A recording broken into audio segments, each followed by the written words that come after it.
என் அன்பான தேவேந்திர உலக சொந்தங்களே, இந்த மாலை வேளையில ஞாயிற்றுக்கிழமை ஆனோடனே வாரத்தில் 6 நாள் உழைச்சாச்சு, 7வது நாள் வந்தாச்சு.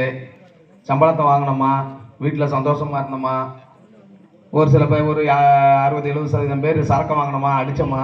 என்னடா ஏதோ ஒன்று தமிழர் அடையாளம் மீட்புக்கலாம், நாராயணன் ஏதோ புதுக்கூட்டம் வந்துடுறாங்க, அதுக்கெல்லாம் போகணுமா, இல்லை பேசாமல் சூசுவான்னு வீட்டில் இருப்போமான்னு இருந்திருப்பாங்க பாதி பேர். மீதி பேர் என்னத்தையோ அடையாளம் மீட்புக்கலாம்னு போட்டிருக்கான், பொதுக்கூட்டம்னு சொல்லியிருக்கான். போய் அவன் என்னதான் பேசுறான்னு கேட்டு ஒரு வந்திருக்கிறது ஒரு சில பேர் வந்திருப்பீங்க. அப்படி என்னதான் பேசுறாங்கன்னு கேட்டு போகணும் வந்த அன்பு உள்ளவங்களுக்கு நன்றி. தமிழர் அடையாள மீட்பு கழகம் மூலமா அருமை சகோதரர் நாராயணன் இந்த பகுதியில தன்னால முடிந்த அளவுக்கு எப்படியாவது பட்டியல் வெளியேற்றத்தையும் அரசியல் விழிப்புணர்வையும் கொண்டு வரணும்னு அரும்பாடுபட்டு இருக்காரு. அதுக்கும் முதல்ல தமிழ்நாடு தேவேந்திர மகை சார்பில் நான் நன்றியை தெரிவிச்சுக்கிறேன்.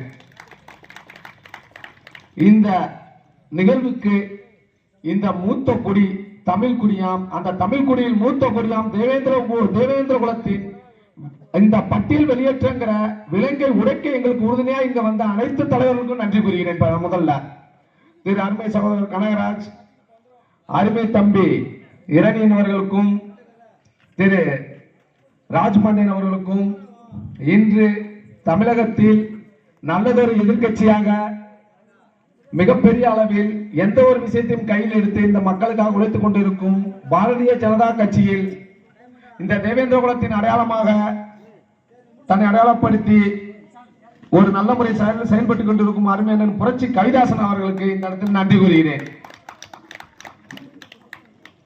அருமை சொந்தங்களே, பட்டியல் வெளியேற்றம் வாட்ஸ்அப்ல உள்ள போனீங்கனாலே பட்டியல் வெளியேற்றம் தான் வரும். 7 உட்பிரிவை உள்ளடக்கி ஏதோ ஒரு வேற்று மாநிலத்தில் இருக்கிற ஒரு எம்பியை வச்சு பாரதிய ஜனதா வந்து பேசி உங்களுக்கு ஏதோ ஒரு குட்டிக்காரனை அடிச்சு உங்களுக்கு வந்து இந்த 7 பேர் உள்ளடக்கிய தேவேந்திர உள்ள வேளாளர் இருக்கிற ஒரு பெயர் மாற்றத்தை அன்னைக்கு இந்த எடப்பாடி அரசு நமக்கு மிகப்பெரிய உதவிகளை பண்ணி இந்த தேவேந்திர உள்ள வேளாளர்ங்கிற பாரம்பரிய பெயரை கொடுத்து விட்டார்கள். அது ஒன்று நம்ம புதுசா கேட்டு வாங்கின பெயர் அல்ல. நம்ம இந்த காலம் தோன்றிய காலத்திலிருந்து இந்திரகுலத்தோடு இந்த தேவேந்திர குலம் தான் நம்ம பத்திரத்திலே இருக்கு. அது ஒன்றும் புதுசா வந்ததெல்லாம் கிடையாது. நம்ம தான் உலகத்தில் மூத்த குடி. ஏன் மூத்த குடிங்கிறோம்னா, உழவு தொழில் தான் உலகத்தில் முதல் தொழில். உழவு தொழில் இல்லையே எங்கள் உயிர்கள் கிடையாது. உண்மைதானே? உழவு தொழில் இல்லைன்னா எவனாலும் சோறு திங்க முடியுமா? சோறு திங்க முடியாது. எனவே இந்த ஏரிகளையும் குளங்களையும் வெட்டி வாய்க்காலை வெட்டி இன்னைக்கு நெல் 12,000 வகை இருக்குங்கிறத உலகத்துக்கு எடுத்து சொல்லி அதன் மூலம் மிகப்பெரிய ஊர் குடும்ப முறையை அமைத்து ஊர் குடும்ப முறைங்கிற ஒன்றை வச்சு நாகரீகத்தை உலகத்தில் அமைச்சு இந்த நாகரிகத்தின் அடிப்படையில் தான் இந்த மக்களை நிர்வாகம் பண்ண அரசு வந்துச்சு. புடையோலை முறையை முதலில் அறிமுகப்படுத்திய பெருமை இந்த தேவேந்திர குலத்துக்கு தான் உண்டு. எப்படி ஒரு நாட்டு ஆளணும், ஒரு தலைவர்களை எப்படி தேர்ந்தெடுக்கணுங்கிற ஒரு முறையை அறிமுகப்படுத்தினோடனே இந்த தேவேந்திர குலத்தான் தான். ஆனா இன்று அந்த தேவேந்திர குலத்தான் தன்னை தாழ்த்தப்பட்டவன் என்று அடையாளம் காட்டப்பட்டு பட்டியலில் இருக்கிறான். இதற்கு காரணம் என்ன? இந்த 2 ஜாயிண்ட் ஆகிருப்ப அரசியல். அருமை சகோதரர் ராஜ்மண்டன் சொன்ன மாதிரி ஏன்டி போய் முதல்ல என்ன பட்டியலில் இருந்து வெளியே விடு பிச்சை எடுக்காதீங்க. ஏன் நமக்கு பட்டியல் கொடுப்பான்னு நீங்க நினைக்கிறீங்க? கொடுக்கவே மாட்டானுங்க. எங்க நம்மளதான் நல்லா கூண்ட போட்டு 4 பக்கம் இரும்பு ராடு வச்சு அடிச்சு வச்சிருக்காங்க. அவுத்து விட்டாதான் இன்னைக்கு எல்லா துறையிலையும் நம்ம தானே இருப்போம். நம்ம பிள்ளைங்க என்ன படிப்புல சளைச்ச பிள்ளைங்களா? நீங்க விட்டு பாருங்க, நீட்ல இன்னைக்கு முக்காவாசி நம்ம பிள்ளைங்க தான் நீட்ல அடிச்சு வந்துட்டு இருக்கு. எந்த படிப்புல இன்னைக்கு சளைச்சு போயிருக்கோம்? அப்ப நமக்கு எதிராக இருக்கிற ஆண்ட பரம்பரை தன்னை உயர்ந்தவன் கூறிக்கிறவனுக்கு படிக்க வக்கில்ல. ஏன்னா அவனுக்கு அந்த நாகரிகமான தொழில் கிடையாது. பண்றதெல்லாம் கள்ள தொழிலாச்சு. அவன் பிள்ளை எப்படி படிக்கும்? என் பிள்ளைங்க என் பாட்டலும் போட்டலும் நிலத்துல உழுது உண்மையை சொல்லி கொடுத்து சத்தியத்தை சொல்லி கொடுத்து கோயில்ல சாமி கும்பிடுற முறையை சொல்லி கொடுத்து உலகத்தில் உண்மையை மட்டும் சொல்லி இந்த நாட்டை ஆளுமவனுக்கும் சரி இந்த பஞ்சபூதமான மண்ணுக்கும் துரோகம் பண்ண வாழக்கூடிய ஒரே இடம் தேவேந்திர தான். மீறி எல்லாம் இந்த மண்ணுக்கு துரோகம் பண்றவன், இந்த மனித குலத்துக்கு துரோகம் பண்றவன். ஒரு சர்வே பண்ணி எடுத்து பாருங்க. தமிழ்நாட்டில் ஒயின் ஷாப் யாரா வச்சு நடத்துறான்னு கேட்டா 1% புள்ளியா கூட தேவேந்திர இருக்க மாட்டான். ஏன்னா அவனுக்கு அந்த பரப்புன தொழில் தேவையில்லை. குடிக்கிறதுல வேணா 100% இருந்துருவான். ஆனா அந்த தொழிலுக்கு போக மாட்டான். வட்டி குடிக்கிற தொழில், வட்டிக்கு கொடுக்கிற தொழில் பார்த்தீங்கன்னா நம்மால இருக்க மாட்டான். தமிழகத்தில் எங்கெல்லாம் அபச்சாரம் நடக்குது, மற்றபடி கள்ள தொழில் நடக்குது, சீட்டா நடக்குது, நீங்க எங்கெல்லாம் லிஸ்ட் எடுங்க. அதுல மாற்ற வேண்டிய தேவேந்திரன் காட்டிடு பாப்போம். எங்குமே இந்த இனம் இருக்காது. ஏன்னா இது உயர்ந்த இனம், புனிதமான இனம். அதனாலதான் இந்த தமிழ்நாட்டில் அநேக இடங்களில் ஆலயங்களை அமைத்து அந்த ஆலயங்களை பராமரிக்கக்கூடிய உரிமை இந்த தேவேந்திரன் கொடுத்தான். எந்த ஆலயத்தை சுத்தி நிலம் தேவேந்திரனுக்கு இல்லாம இருக்கு சொல்லுங்க எங்கேயாவது? பரிவட்டமும் நமக்கு தான், தேரும் நமக்கு தான், சாமியும் நமக்கு தான், வேற யாருக்கு அதெல்லாம் கிடையாது. இந்த உரிமை எல்லாம் நமக்கு மட்டும்தான். இவ்வளவு பாரம்பரியம் இருக்கிற எங்களை பட்டியலில் வச்சுட்டு இந்த படாத பாடுபடுத்துறீங்களே, எதனால? நமக்கான அரசியல் அங்கீகாரம் இல்ல. நம்மளை சார்ந்த நபர்கள் அதிமுகலையோ திமுகலையோ காங்கிரஸ்லயோ எந்த கட்சியில போனாலும் அவங்களுக்கு பிரதிநிதித்துவமே கிடையாது. தமிழ்நாட்டில் 1% 2% இல்லாதவங்க கூட இன்னைக்கு எல்லா கட்சியிலும் பொதுச் செயலாளருங்க, மாநில தலைவருங்க. ஆனா நம்மால பாருங்க, அங்கேயும் போய் 10ஓட 11 இருக்கும். ஏன் இந்த அவல நிலை தான் தெரியல. சரி, நீ சார்ந்த கட்சியில் அழுத்தம் கொடுத்து உன்னை வளர்த்துக்கிறதுக்கு அவனால முடியல. அங்கேயும் போய் இன்னும் 2-3 பேர் இன்னும் பாண்டியா சேரா சோழான்னு சொல்லிட்டு தெரியுறான். இவங்களெல்லாம் வச்சுக்கிட்டு எப்படி நீங்க வந்து வெற்றி அடைய முடியும்? முதலில் திருத்த வேண்டியது, திருத்தப்பட வேண்டியது இந்த தேவேந்திரகுலம். அப்புறம் தான் நீங்க அடுத்தவங்களை போய் குறை சொல்லணும். அடுத்தவங்க எல்லாம் இனிமேல் குறை சொல்ல வேணாம்.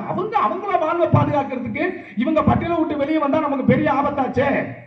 அப்படிங்கிறப்ப உங்களுக்கு ஆபத்து, உங்களோட வளர்ச்சிக்கு ஆபத்து, உங்க பொருளாதார நிலை உயர்றதுக்கு ஆபத்துனா எவன் தான் ஒத்துக்குவான்?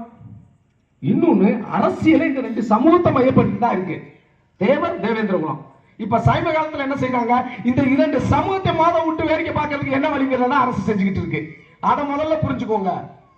நம்மளும் வீரவசனம் பேசுறோம், அவங்களும் வீரவசனம் பேசுறாங்க. ரெண்டுக்கும் சளைத்தது கிடையாது. ஏறும் போரும் 2 கண்களாக கொண்டது 2 சமூகம் தான். அப்ப பாதிப்புன்னு வந்தாலும் சேராத அந்த 2 சமூகத்துக்கு தான். அதை முதல்ல அவங்களும் புரிஞ்சுக்கணும். நம்மளோட வாழ்க்கையில நமக்கு கல்வி, பொருளாதார, அரசியல் முன்னேற்றம். அரசியல்ல நம்ம ஜீரோ. இன்னைக்கு நம்ம ஆளுங்க நான் அந்த கட்சியில போயிட்டு இந்த கட்சியில போயிட்டாலும் இப்பதான் எல்கேஜி சேர்ந்திருக்க குழந்தை. இனி இந்த குழந்தை படிச்சு +2 முடிச்சு டிகிரி வாங்கி டாக்டரேட் பட்டம் வாங்கி வர்றதுக்குலாம் நாளாகும். ஏன்னா அவங்க பின்னாடி போறதுக்கு நீங்க இல்லையே.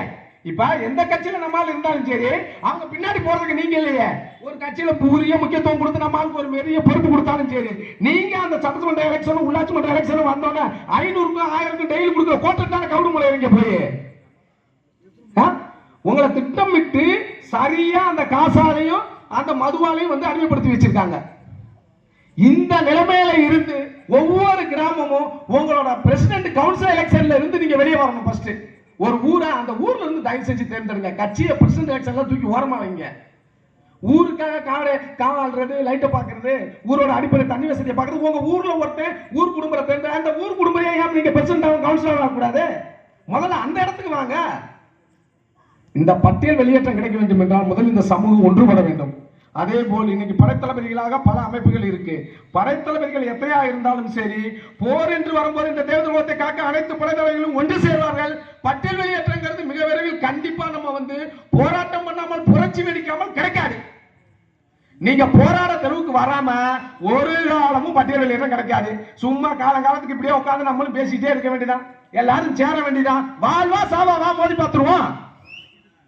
இந்த அரசாங்கத்தை அசைக்காமல் ஒரு மிக பெரும் புரட்சி இந்த நூற்றாண்டுல நடக்காம நீங்க பட்டியல் வாங்க முடியாது. யாரும் நமக்கு வாங்கி கொடுக்க மாட்டாங்க. ஃபர்ஸ்ட் அவங்களை கேட்டா இங்க கை நீட்ட, இங்க கேட்டா அங்க கையை நீட்ட, இவங்க கேட்டா அவங்களை குறை சொல்ல, அவங்க கேட்டா இவங்களை குறை சொல்ல. இன்னும் சரி, அனைத்து அரசியல் கட்சிகள் இந்த தேவேந்திரர்களை ஒரு ஓட்டு வங்கியாக தான் பார்த்துட்டு இருக்காங்க. உணர்வு பூர்வமா யாரும் பார்க்கல. எப்படி உணர்வு பூர்வமா இவங்க மனிதர்கள், இவங்க எல்லாம் நமக்காக உண்மையா இருக்காங்க, விசுவாசமா இருக்காங்க எல்லாம் பார்க்கல.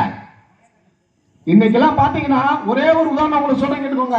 மதுரை விமான நிலையம் சின்ன உடப்பு, இன்னைக்கு சின்ன உடப்பு விமான நிலைய விரிவாக்கங்கிற பணியில 4 முறை தேவேந்திர இடத்தை தான் கை வச்சிருக்கான். இப்ப 4வது முறை அங்க போய் அந்த மக்களை ஊர்லயே அகதிகளாக்குறதுக்கு இன்னைக்கு 45 நாளுக்கு மேல அந்த மக்கள் போராட்டம் பண்ணிட்டு இருக்காங்க. எத்தனை பேருக்கு தெரியும்? எத்தனை அரசியல் கட்சி வந்து குரல் கொடுத்தாங்க? யாருமே குரல் கொடுக்கல. எந்த அரசியல் கட்சியும் வரல. அந்த மக்கள் பணம் வாங்கிட்டாங்கிறது மட்டும் தெரியுது. எப்படி ஏமாத்தி மோசடி செய்து இந்த அரசாங்கம் அந்த மக்கள்கிட்ட பணம் கொடுத்துட்டு பேசுறதுக்கு எந்த அரசியல் கட்சி இல்ல. அப்ப தேவேந்திரனுக்காக பேசுறதுக்கு எந்த அரசியல் கட்சி இல்லையா அந்த தமிழ்நாட்டுல? அந்த தோழியோட அவலம் தெரியுமா? மதுரை சின்ன உடம்பு கிராமத்துக்கு நடக்கிற MP காங்கிரஸ்காரரு, MLA அதிமுக காரரு, மாவட்ட செயலாளர் திமுக காரரு. ஆனா அந்த காரெல்லாம் கிடையாது. அழிக்கப்பட வேண்டியது தேவேந்திரகுலம், ஒன்று சேர வேண்டியது ஒட்டுமொத்த மாற்று சமூகம் சேர்ந்துக்கிட்டாங்க. இன்னைக்கு அந்த மக்கள் வீதி பிரிங்கி நீதிமன்றம் மட்டும் ஸ்டே கொடுக்காட்டி இன்னைக்கு உங்களோட ரத்த சொந்தம், உடன் பிறந்த ஒரு சகோதர குடும்பம், ஒரு 500 குடும்பம் நேரம் அழிஞ்சிருக்கும் சின்ன உடப்புல. இது வரைக்கும் யாரும் கொடுக்கல. இதே பாரதிய ஜனதாவே கொடுக்கல. அண்ணாமலை வெளிநாடு போனாருங்க, வந்தாருனாங்க, வந்து சாட்டை எடுத்து அடிச்சுக்கிட்டா இருக்கிறாங்க, எல்லாம் சரி. அங்க 500 பேர் சோறு தண்ணி இல்லாம பட்டே கிடையாது. அவனுக்கு யார் குரல் கொடுத்தா? ஏன் அவங்க தொகுதியில் அங்க யாராவது இருந்தாதான் குரல் கொடுக்கணுமா? அப்ப யார் இந்த மக்களுக்காக குரல் கொடுக்கிறது? இந்த நிமிடம் வரைக்கும் அவங்க நினைச்சிருந்தா அங்க என்ன நடக்குது? ஏர்போர்ட் எடுக்கிறது மத்திய அரசு தான். மத்திய அரசுக்கு எடுத்து மாநில அரசு கொடுக்குது. ஐயா, அதுக்கு எனக்கு சம்பந்தம் இல்லைங்க. அது மாநில அரசு எடுத்து எங்கிட்ட கொடுக்குது, நாங்க வாங்கிட்டு போயிருவோம். அதானிக்கு அம்பானிக்கு கொடுக்கறதுக்கு தேவேந்திரன் கிடைச்சான். தேவேந்திர பெண்களோட தாலியா கிடைச்சது. எல்லாம் தனியார் மயமாதல். இதுல இருந்து எப்படி வெளிப்படுவது? இன்னைக்கு அந்த மக்களுக்காக யாரும் குரல் கொடுக்கல. இதுல ஒரு படி மேல போய் அதிமுக சேர்ந்த ராஜன் செல்லப்பாவும் உதயகுமாரும் போன மக்களா, வாங்க வாங்க வணக்கம், உங்களுக்காக தான் நாங்க பிறந்திருக்கோம். யாருக்காக? தேவேந்திர குலத்துக்காக தான் அவங்க வந்து பிறந்திருக்காங்களாம். நாங்க பாத்துக்கிறோம். சட்டமன்றத்தில் கேள்வி எழுப்பி சட்டமன்றத்தை 2ஆம் முறை ஆக்கிடுறோம். அம்புட்டியும் கொடுங்க 5 பக்கத்துக்கு வாங்கி வச்சுட்டு போய் 2 பேரும் வாய திறக்கலங்க. முடிஞ்சு போச்சு. அதிமுக யாருன்னு காட்டிடுச்சா? திமுக அமைச்சர் மூர்த்தி ஒரு படிக்கு மேல போய் நம்ம பெண்களும் ஆண்களும், ஐயா நீங்க தான் இந்த மாவட்ட அமைச்சர், எங்களை விடாது காப்பாத்துங்க, எங்களுக்கான இடங்களை மீன் குடியமர்வு உங்க அப்பா வீட்டு இடத்தையா கேட்கறாங்க. ஒரு இடத்த எடுத்தேன்னா இன்னொரு இடத்த அந்த மக்களுக்கு கொடுக்க வேணாமா? அந்த அளவுக்கு தமிழ்நாட்டு தேவேந்திரனுக்கு கேட்பான் பேப்பர்லாம் போயிடுச்சு. கொடுக்கல. கேட்டா அவர் என்ன சொல்லிருக்காரு மூர்த்தி, என்னடா அப்படியே ஒருமையில பேசி நம்ம பெண்கள் போனவங்க ஆண்களையும் அழுதுகிட்டு வந்தாங்க திமுகவால. அப்ப பாத்துக்கோங்க எந்த அளவுக்கு நம்ம ஆளுங்க அரசியல் விழிப்புணர்வு இல்லாம இருக்கிறதுனால எவ்வளவு பெரிய சூழல் அங்க நடக்குது. காரணம் கட்சியில இருந்தா அவன் சொல்றத கேட்டு இருப்போம், இல்ல மேல விட மாட்டான், நம்மள வளர விட மாட்டான். வளராட்டி இரு.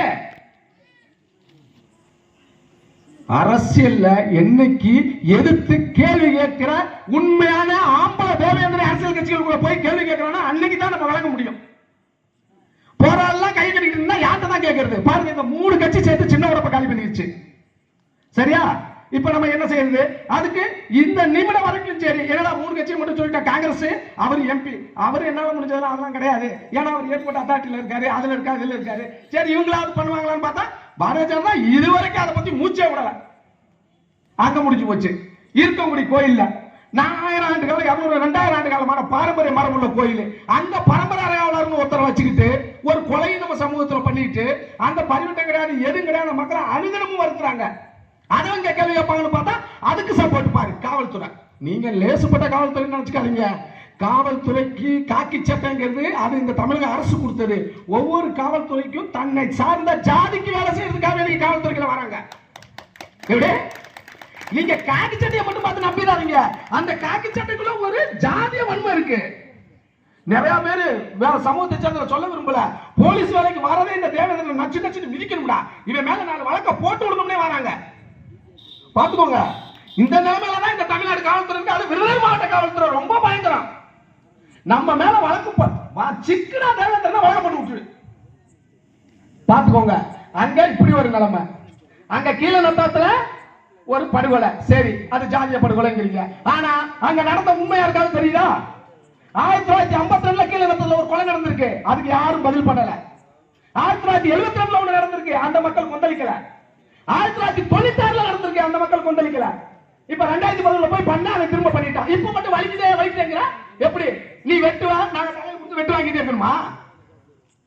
ஒவ்வொரு விலைக்கு எதிர்வினை உண்டு, அது நடக்கத்தான் செய்யும். அப்ப அதை தடுக்க வேண்டியது யாரு? அரசாங்கம் இல்லையா? அங்க என்ன செஞ்சிருக்கு? அந்த ஊருக்கு போறதுக்கு வழி கிடையாதுங்க. தனியா ஒரு பாதை அமைச்சு கொடுத்தா அந்த ஊருக்கு போறதுக்கு அந்த மக்களுக்கு ஒரு பாதுகாப்பு இல்ல.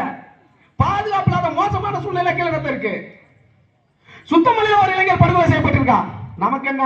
நம்ம ராமச்சந்திர பட்டியல் இருக்கோமா, நம்ம சுத்தி சேஃப்டியா இருக்கோமா, நமக்கு போதும். நம்ம ராஜபாளையத்தில் இருக்கோமா, போதும். நம்ம நல்லா இருக்கோம். நாளைக்கு கீழநத்தை எரியுது, நாளைக்கு புளியங்குடி எரியும், சங்கரன் கோயில் எரியும், புளியம்பட்டி எரியும், அப்படியே வரிசையா எரிஞ்சு சின்ன உடம்பு எரியும், நாளைக்கு இங்க என்ன எரியும். அப்ப உனக்கு ஊத்தி தண்ணி எனக்கு யார் வருவா? தேவேந்திரர்கள் அரசியல் அனாதை. நீங்க அரசியல் புரிதலோடு இனிமேல் நீங்க அரசியல் பயணம் பண்ணணும்.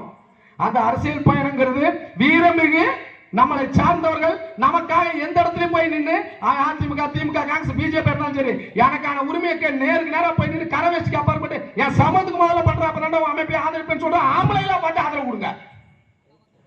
அன்னைக்கு தான் நம்மளால வெற்றி பெற முடியும். விழிப்புணர்வு எல்லாம் கிடையாது. நம்ம வந்து யாரு நமக்கு பட்டியல் இருந்து நீ தனி ஒதுக்கி விடுங்க, எங்களை வெளியே அனுப்பி பாரு. நான் கேட்கிறேன் இந்த அரசாங்கத்துக்கு, நீ சரியான ஆண்மகனா இருந்தா எங்களை பட்டியல் வெளியேற்றங்கிறவங்க நீ வெளியே கொடுத்து நீ பாரு. அதுக்கப்புறம் 3 வருஷத்துல நாங்க யாருன்னு காட்டுறோம். 3 வருஷம் 1 வருஷம் போடுமா? 1 வருஷத்துல காட்டுறோம் நாங்க யாருன்னு. அப்ப உனக்கு ஏன் பயந்து சாகுற? எப்பா உன் மகனை கூட முதல்வர் ஆக்கிக்கப்பா, நான் வேணாங்களப்பா. உன் மகனை வெளியே எடுத்துட்டு உன் பேரனை கூட ஆக்கிடு. உங்களை யார் வேணானா? ஆனா எங்களுக்கு தேவை சுயமரியாதை, மான மரியாதை. தேவேந்திரர்களே மான மரியாதைக்கு கட்டுப்பட்டவன். எங்களுக்கு மான மரியாதை மிஞ்சி எதுவுமே தேவையில்லை. எங்களுக்கு மான மரியாதை தான் முக்கியம். அதுக்கு மேல நீ கொடுக்கிற ஏது இந்த மசத்துக்கு சமம். தயவு செஞ்சு தேவேந்திரர்கள் சிந்திங்க. இன்னைக்கு பாருங்க, எங்க என்ன நடந்தாலும் பரவாயில்ல, தயவு செஞ்சு இருக்காதீங்க. நீங்க எல்லாம் ஒன்றுபடுங்க. தயவு செஞ்சு இன்னைக்கு தமிழன் அடையாளம் மீட்புகளை ஒண்ணு சொல்லுதா, அதை தயவு செஞ்சு கேளுங்க. மாற்று சமூகத்தை ஒரு விரோத கண்ணோட்டத்தோட பார்க்கணுங்கிறது அது ஒரு பக்கம் வச்சுக்கலாம். சமூக பாதுகாப்பு முக்கியம். பாதுகாப்புங்கிற பேர்ல தேவையில்லாத அவலங்களை அரங்கேற்றிட வேணாம். ஆனா இனி இப்பொழுது இருக்க காலகட்டத்துக்கு தமிழகத்தில் இருக்க அனைத்து தேவேந்திர கிராமங்களில் பாதுகாப்பு முக்கியம். உங்களை போற அமைப்புகள் பாதுகாப்படுத்துங்க. ஏன்னா எந்த நேரமும் தேவேந்திரர்களுக்கு எதிராக இந்த திமுக அரசால் மிகப்பெரிய வன்முறை கட்டமைத்து போடவும் ஜாக்கிரதையா இருங்க. படித்த இளைஞர்களை ஜாக்கிரதையா வைங்க, வேலைக்கு போறவங்களை ஜாக்கிரதையா வைங்க. 2 1 மாற்று சமூகத்தை கூலிப்படையா பயன்படுத்துவோம். இன்னொன்னு அவங்க வச்சிருக்க காவல்துறையை கூலிப்படையா உங்களுக்கு பயன்படுத்தும். இதுல எந்த மாற்றமும் கிடையாது. இந்த கிருஷ்ண கோயில் பகுதியில் இன்னைக்கு நம்ம மக்கள் நிம்மதியா வாழ முடியல. உங்களுக்கு தெரியுமா? நீங்க எங்க இருக்கீங்க? சுந்தரபாண்டியத்துல எங்க இருக்கீங்க? இன்னைக்கு கிருஷ்ண கோயில்ல இன்னைக்கு ஒருத்தன் தொழில் பண்ண முடியாது. நம்மால நீங்க பண்ற ஆளை காட்டுங்களேன். கிருஷ்ண கோயில்ல நீங்க யாரும் தொழில் பண்ண முடியாதுங்க. ஏன்னா உங்களை அங்க அனுமதிக்க மறுக்கிறான். ஒரு வண்டி கடை கண்ணி எதுவும் வைக்காதேங்கிறான். அப்ப நம்மள எங்க வாழ்ந்துட்டு இருக்கோம்? மிக மோசமான சூழ்நிலை இந்த தேர்தல் போயிட்டு இருக்கோம். தயவு செஞ்சு ஒன்றுபடுங்க. இனி இந்த ஒற்றுமைங்கிறது தான் உங்களை ஒரு கிட்டத்தட்ட 1/2 நூற்றாண்டு காலமா காப்பாத்திட்டு வருது. மேலும் நீங்க காப்பாற்றப்பட வேண்டும். ஒற்றுமையா இருந்து பிள்ளைகளை படிக்க சொல்லுங்க. தயவு செஞ்சு மதுவுல இருந்து வெளியே வர சொல்லுங்க. பட்டியல் வெளியேற்றத்தை நீங்க கிராம சபை கூட்டம் மாதிரி நடத்துங்க. இன்னும் எத்தனை பேருக்கு தெரியாம இருக்கோ அதெல்லாம் நீங்க விளக்கி சொல்லுங்க. அரசியல்ங்கிறத நீங்க தயவு செஞ்சு யாரா இருக்கட்டும், நம்ம ஆள்ல ஒருத்தர் நல்லவரா இருக்காரா, அவரை ஆதரிங்க, தப்பு இல்லை. பாருங்க, இன்னைக்கு மதுரை மாவட்டத்துல இடையில அவரு அம்பேத்கர் அவர்களை இழிவா பேசிட்டாங்கன்னு ஒரு பிரச்சனை வந்திருக்கு. அந்த பிரச்சனைக்கு என்ன தெரியுமா கூத்து நடந்திருக்கு? யாருக்காவது தெரியுமா? திமுக அறிவிச்சிருக்கு கூட்டம் நடத்துங்கன்ட்டு. கூட்டத்துக்கு யார் வந்திருக்கா? வெறும் நம்மளையா பார்த்து கூட்டு வந்திருக்காங்க. அங்க கூட்டு அந்த கட்சியோட முக்கிய நிர்வாகிகள் அம்பேத்கர் பேரே வாய்ப்பு சொல்லலையா. இது எப்படி இருக்கு? மதுரை மாவட்டத்தில் நடந்திருக்குங்க. ஏன்னா அவர் பேரை கூட வாயத்தரன்னு சொல்ல அச்சப்படுற, அதை கேவலமா நினைக்கக்கூடிய திமுக அந்த அம்பேத்கரை வச்சு அரசியல் பண்ணுது. இந்த கேவலத்தை எங்க போய் சொல்ல? அப்ப பாத்துக்கோங்க, அவங்க பியூர்லி பிசினஸ். அவங்க உறுதியா இருக்காங்க. யார் இருக்காங்க? அவங்களுக்கு தேவை வருடத்திற்கு ஒரு 2000 கோடி இருந்தா போதும்.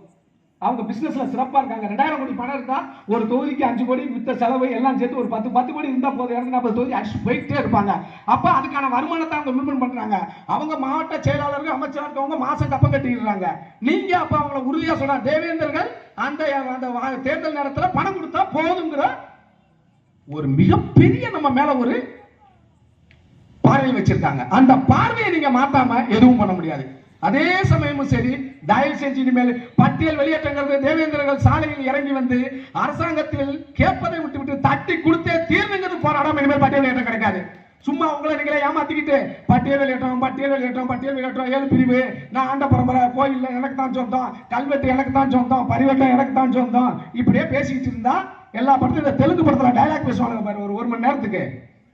புஷ்பா மாதிரி நம்மளும் புஷ்பா புஷ்பா புஷ்பான்னு பேசிக்கிட்டே தெரிய வேண்டியதான். மேடைக்கு ஒரு காலமும் பட்டியல் வெளியேற்றம் கிடைக்காது. உங்களை அடையாளப்படுத்திக் கொள்ளுங்கள். சமூக பாதுகாப்பை உறுதி செய்யுங்கள். இந்த சமுதாயம் இன்னைக்கு மிகப்பெரிய மோசமான சூழ்நிலையில் சமூகத்திற்காக பாடுபடும் ஒவ்வொரு போராளிகளின் கூலிப்படை என்று கைகாலிகளை உடைக்கும் அவலமான நிலையில் இருக்கும். அதை கூட இன்னைக்கு நம்ம யாரும் கேட்க தவறிட்டோம். தயவு செஞ்சு சமுதாய பாதுகாப்பை உறுதி செய்யுங்க. பட்டியல் வெளியேற்றத்திற்கு மிகப்பெரிய போராட்ட களத்திற்கு தயாராகுங்கள். அரசியலில் ஜாக்கிரதையா இருங்க. இன்னைக்கு அரசியல்ங்கிற ஒரு போர்வேல தேவேந்திரன் வெளியே சொல்ல முடியாம, என் மக்கள் இன்னைக்கு சின்னோடப்பல கஷ்டப்படுது அப்படி குரல் கொடுக்க முடியாம இன்னைக்கு இருக்கவங்கள கஷ்டப்படுது. பரமக்குடியில் இன்னைக்கு மணிவண்ண விஷயத்துல ஒருத்தவங்க எழுத்துட்டாங்க சொல்றவங்களை எழுத்து கேட்க முடியாத கோழைகள் பின்னாடி இனிமேல் தேவேந்திரன் செல்ல மாட்டோம் என்று கூறி விடைபெறுகிறேன். நன்றி, வணக்கம். பட்டியல் வெளியேற்றமும் அதன் முக்கியத்துவத்தையும் எடுத்து